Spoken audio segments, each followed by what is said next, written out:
Hey guys, it's Nick here from Tech&Rigs. Welcome back to another weekly episode. In today's episode, we'll be covering all the latest information on the new Ethereum ASIC miners. Stay tuned and don't forget to hit that like, share and subscribe button for all your Tech&Rig needs.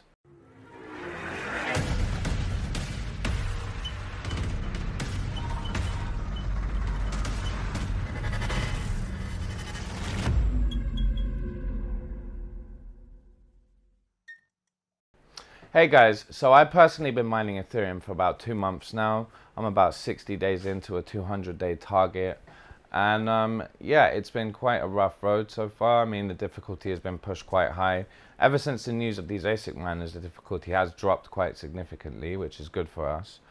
I'm not too concerned about these ASIC miners. Their hash rate's only 170 mega hashes. That's what's recorded by Bitmain at the moment. We'll have to wait until mid-July until they hit the general public, until we really know more. But yeah, stay tuned and we'll see what happens with these Bitmain Antminers.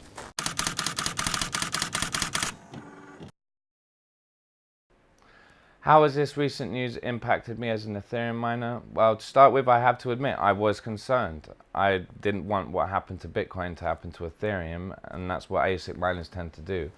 But when I heard about the hash rate being only 170 mega hashes a second, you know, that's equivalent to a GPU miner. I mean, if you mod the BIOS and everything like that, you can even overclock it further than that. So I'm not too concerned at this point. I still do want there to be a hard fork implemented, or, you know, something to stop the ASIC miners. I just don't want there to be a mass-produced chip that does better than this one.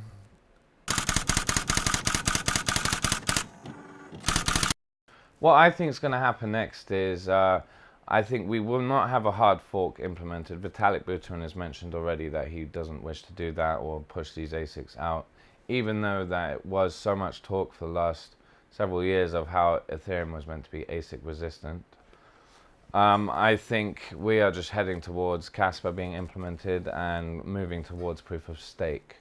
So they will just wait these months out and see what happens, really. I mean, we won't know much more until the ASICs do hit the market, but I don't think there's too much to be concerned about. I'm going to stick to my 200-day target, and then after that I'm going to start looking at mining a fork, maybe Zencash or something like that.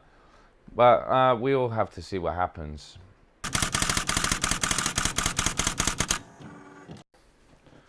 My plan is to, when I finish my 200-day target, to move on to a fork, as I did mention, and then after that I intend to get all of my rigs off the grid as soon as possible. I will never use ASICs to mine.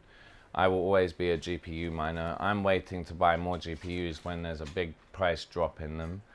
And when that happens, yeah, I'm going to get them all off the grid, and anything I do mine from that point onwards will just be profit. I will not be spending costs on the grid. I recommend everyone do that as well. And keep it simple, happy mining, guys.